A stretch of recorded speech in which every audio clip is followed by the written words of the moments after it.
Yan, magandang araw sa inyong lahat mga kababayan. So ngayong araw na ito ay pupunta kami ni Peter Paul. Magkasama kaming dalawa ngayon. Pupunta kami ng PB House. At bibisitahin namin doon kung ano yung mga ganap doon ngayong araw na ito. At kung ano yung mga gagawin natin doon. So siguro maglilinis lang tayo doon sa PB House. Kaya samahan nyo kaming dalawa ni Peter Paul. So nag-message na siya sa akin na papunta na daw siya. Doon na lang kami magkikita sa kanto, tapos sabay na ako sa kanya para mamaya kung uulan man hindi tayo mabasa kasi nakasasakyan siya eh. So tara, samahan nyo kami ngayong araw na ito mga kababayan. Pupunta tayo ng PB House. Let's go!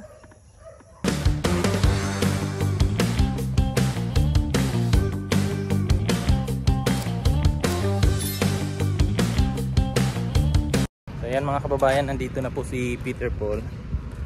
Puntahan na natin at kamustahin.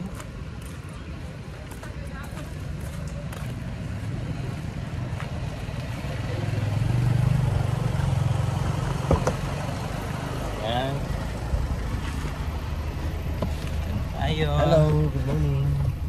Kumusta, Chuy? Not fine. Not fine, why? Sakit yung kalawasan. Kailangan ng more pahinga pa. Busy. Busy kasi sa ano niya, sa bahay. Sakit pa yung kalawasan. Kailangan pa ng pahinga na ano talaga, no? Yung massage ba, no? Massage tapos ano? Relax. Stress. Ganun talaga pag magpatayo ng bahay. Stressful. Stress masyado. Pero sige lang, laban lang. Para sa ano din naman yan, future ba? Para sa magulang, future. Pero pag maano na yan, matapos na, relax na. Di ka sure. Sure. Di ka sure. Hirap mga kanay. Ayan ay, kita ko naman yung improvement, yung progress niya. Tapos na yung tiles ngayon, no? Tapos na tayo. Tapos na. Tapos na. Tsaka yung kisame. Yung tapos na din. ilaw. Ilaw. Tapos na sila. Yung ilaw tapos na. Oo. Kisame tapos na din. Yung tiles tapos na. Pero yung bayad wala pa. Bastos. Wala pa. Wala pang budget. Wala pang ano. Hindi pa nabayaran. Hindi pa nabayaran. O, yung glass din. Na-order ko na. Order na. Hindi pa nabayaran. Hindi pa rin nabayaran. So, malaki-laki din yung ano sa glass, no? O, yung glass. Grabe mahal. Mahal. Kasama na din yung ano, cabinet sa lababo. Yung cabinet, hindi pa namin na Compute. yun. Yung glass lang yun. Yung glass lang. Sa pinto, kasama. Ay, Ang ano pinto, na, tapos na din. Ginagawa na. Oo. Hindi pa rin bayad. Hindi pa rin bayad. Mas ganda niyan nung ano mo, no? Yung sariling kahoy mo, no? Wala akong kahoy. Bibili ka. Yung sa ano na lang, kasama na lang yung Set na siya. Set. Sa kanya na lahat, materials. Materials. Oo. May gastos, no? Yung Sobrang gastos. sa amin nga dati, grabe eh. Hanggang ngayon, di pa tapos. Ang bahay ko, pero at least, ano na siya ba? Pwede na matirhan. Finish naman yan. Oo. Fully na lang, fully Ano na furnished. lang, yung mga retouch ba? Mali-mali kasi yung mga Mali yung mga mga pintor eh. Puro magaling. Nagpa-practice. Pinagpraktisan ng bahay. Daming lubak-lubak. Kulang sa ano yun, batak. Kailangan pa yun ng ano. Kailangan pa yun ng budget na naman. Kasi yan, mahal mo pa. Mahal ngayon, no? Materialis pa lang. Materialis. Grabe. Dati yung tiles. Oo. Pabili ka pa niya ng 90, 80. Ngayon, Pinakamahal 120. ngayon 160. Ngayon pinakamura 160. Grabe na ngayon mga kababayan. 160 lang pinakamura. Oo. Tapos yung buhangin dati, magkano lang yung isang kubiko nun. Ngayon, magkano na? Pag dito ka sa Dito lang, malapit. Oo. medyo mura lang. Nasa 800 to 1,000. Oo. Pero pag doon sa atin, 1 cubic, 1.5. Ah! Oo, Grabe. ganun kamahal. 1.5. Ang laki Tapos ng ano, no? Yung hollow blocks, dito makakuha mo tag 10. Oo. Maybe, pinakamahal, ganyan, 9. Doon, 15 pesos. Ah, grabe, no? Ganun Laki ka ng mahal, ano, no? ganun Diferensya, ka- no? Oo, ganun ka mahal doon sa magpagawa ng bahay sa Bahay sa bundok. Medyo Siya. malayo-layo kasi din yan sa ano. probinsya. Mahal. Oo. Grabe. Tapos may delivery charge pa. Ay, hindi pa kasali yun sa ano? Hindi pa, may order ka ng materials. Dito ka sa Kalinan order. Dito ka naman order ng mga materials. Yung butuhan. Oo. Na halimbawa, simento. Balas, buhangin. Hindi ako na-order ng buhangin dito. Ay, mga bakal lang. Order ng bakal. Kasi doon naman. Grabe. Dito, ang charge per delivery, 5,000. Ganun kamahal. 5,000 isang load. So dapat Isang yung load. Dapat kung yung mag-order isang ka, truck bultuhan talaga. bultuhan talaga, no? Yun yung ginagawa Para ko. di lugi sa ano ba? Delivery charge. Nung nag-order ako, dapat ganito karami talaga yung kwenta na ganito. Grabe, no? Kamahal magpa-deliver. Ang mahal. Tapos yung materialis, grabe. Tapos bayad pa sa tao. Trabaho, no? Tapos magbigay ka pa sa Sa kasi pangpainit, merienda nila. Naka-budget na yan na ano. Kasama na yan sa ano. Pag aside sa 5,000 na bayad sa pag-deliver nila, may tip pa yan. Kasi hindi rin biro yung Apoy. yung pagbubuhat nila pag diskarga. Grabe din yan. Pagod. Kawa ka tapos magkarinig din sila. Init. Ang init. Sige. Minsan, kadalasan pera na lang binibigay. Ano na lang sila na lang magbili. Bahala na sila kung ano yung pag... Isang tatlo sila. Oo. 200. Oo. Pag sila na mag nun kung anong gagawin nila doon. Kasi pag yun yung gawin mo, pag mag-order ka ulit, priority ka kasi. Oo. Pag alam nila no na doon to si ano to. Lakas to magbigay ng tip. Automatic yan. Deliver talaga yun. Deliver na. Priority yun sa'yo. Oo. So, ang bilis na natin. Lalo na pag kailangan mo yung materialis talaga, no? Pag mag-order ka na kasi, yung materialis na yun, kailangan na talaga yan. Oo. Hindi yan, kumbaga, pag order nung nagtrabaho doon, ganito yung kulang, agad-agad. Order agad. Kaya lang minsan, pag nasa mission tayo, advance man sila magsabi, no? Pag halimbawa, kailangan nila ng ganito, ina-advance ka nila sabihan. Yung advance nila, bukas na agad gagamitin. Bastos. Oo, yun yung advance. Advance yung isang araw lang ba? Hindi advance lang sa Isang linggo. Isang linggo. Ngayon, halimbawa, nag-order na sila. Nag-order na sila ng materialis sa akin kahapon. Kasi ngayon nila gagamitin. Tapos gabi na nag-order, sabi, boss, yung siminto natin, 4 na piraso na lang.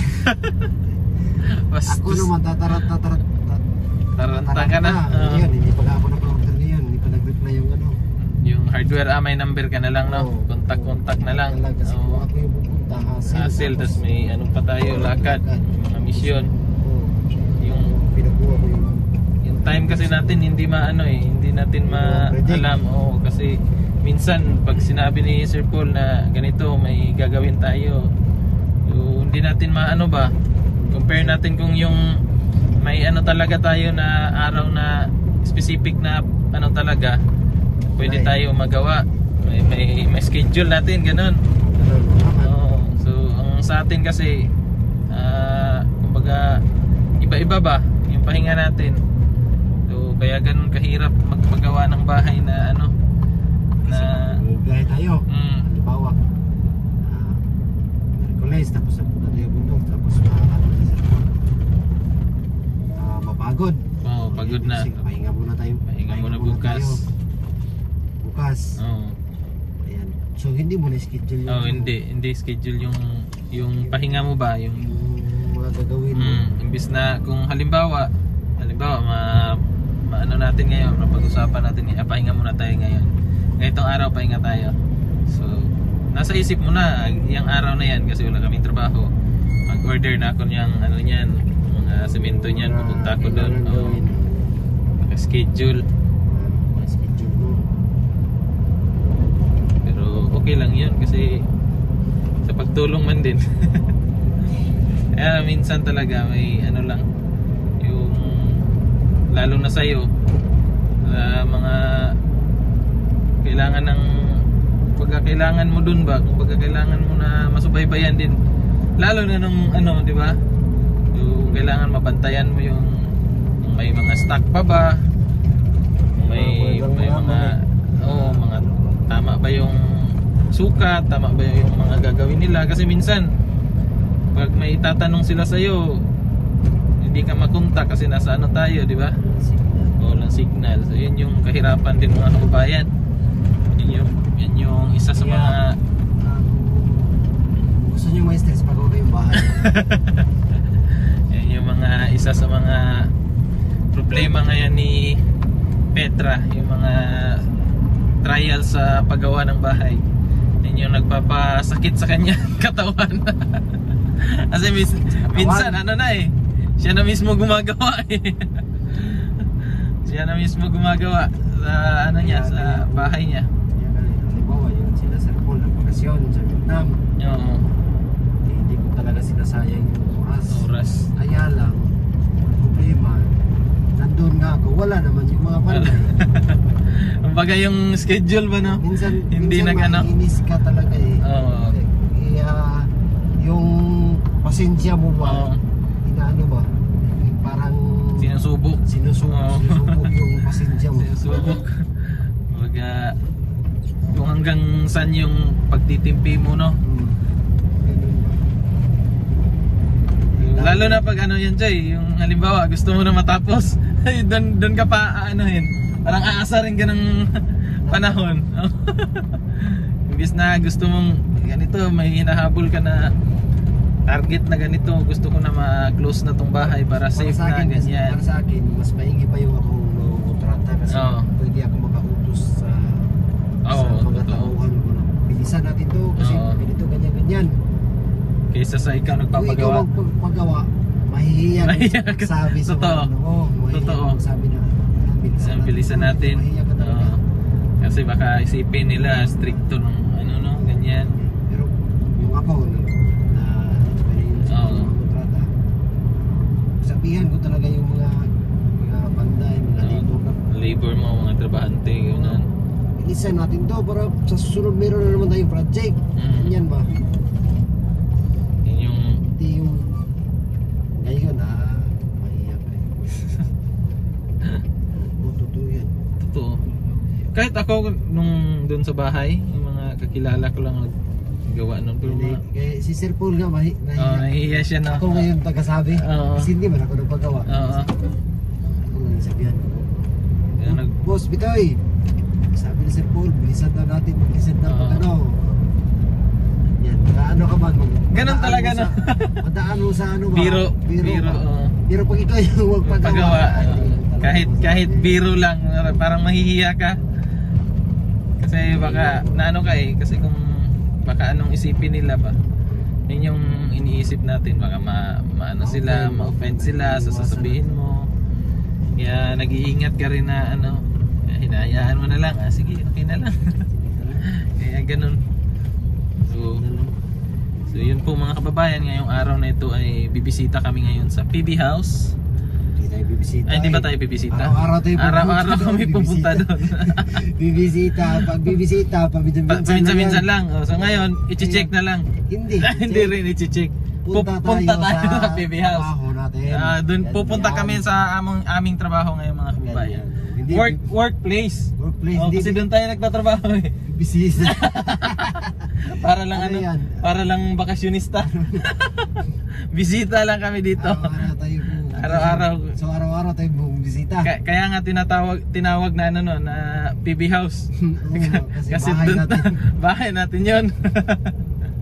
Kaya pupunta pala kami doon sa aming bahay. Yan.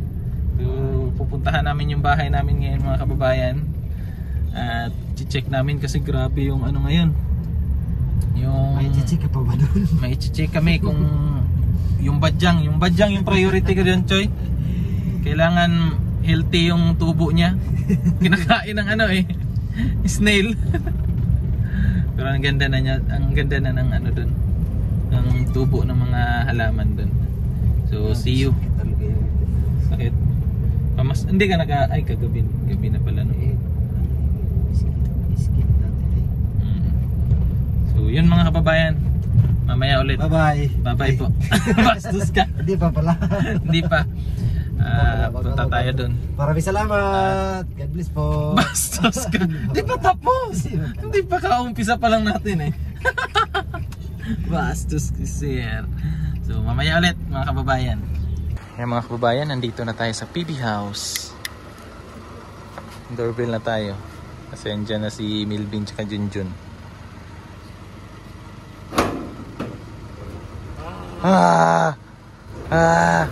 Orange, ay green man kayo.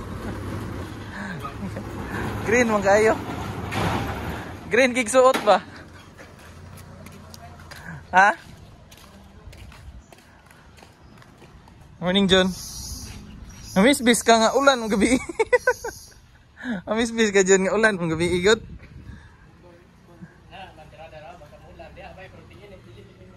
Very good kayo. Baliktad daw mga kababayan, pag tag-ulan, magdilig sila. Pag tag-araw, hindi sila magdilig ng halaman. Basa po yan. Oh, nay!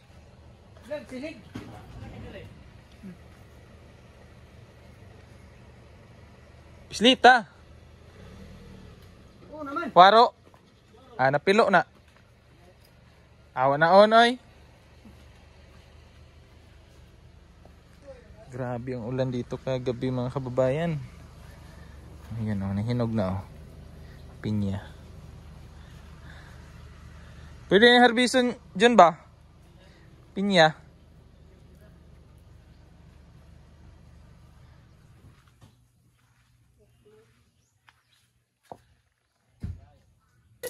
Vlogger, Milvin ba? Hindi no? Kinsa, Milvin? Naalala ba o? Mura magtoko. Linis sila ng ano ng hagdanan. Kasi lalagyan niya ng red carpet ni Junjun. Lagyan mo dyan? Mamaya. Dito tayo mag-ano. Dito ka mag JS front. Bakit nga? Ukloy.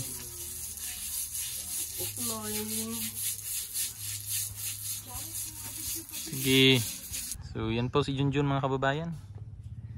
Nagtatanim ng ubi. So yan. Diyan niya nilagay sa ano. Diyan niya tinanim sa may puno. Para yung diyan kakapit yung mga ubi.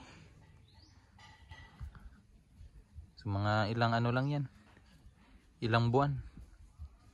Maka-harvest na. Ilan itanim mo, John? Ilan?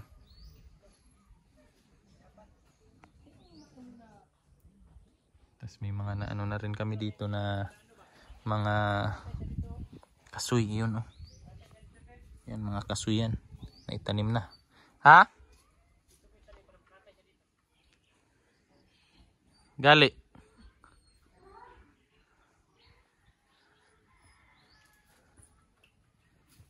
So ito yung tinanim namin. Yung mga kasoy. Yan. Tapos doon naman yung ubi. So yan po. So yan mga kababayan, may nakuha tayong mangga, oh. Galing sa garden ni Sir Paul. Sarap pala itong mangga dito, John. Ito yung hideout ni Junjun dito. Ayan, no. Yung mga package. Sarap ng ano, mangga. Ito, oh. Ano, ukloy, ganaan, ukloy na. Oh, mangga, oh. Ukloy. Ayan. Higaan ka ka. Higaan ka ka. Oh. Tamis. Hindi pa ako nagkakain doon, tumutubod na. Tamis. Asim. Grabe asim. Di na prank si Junjun. Sarap oh. Favorite mo siya pala yung ano. Sarap. Favorite ni Police Ulo. Sarap ni Junjun.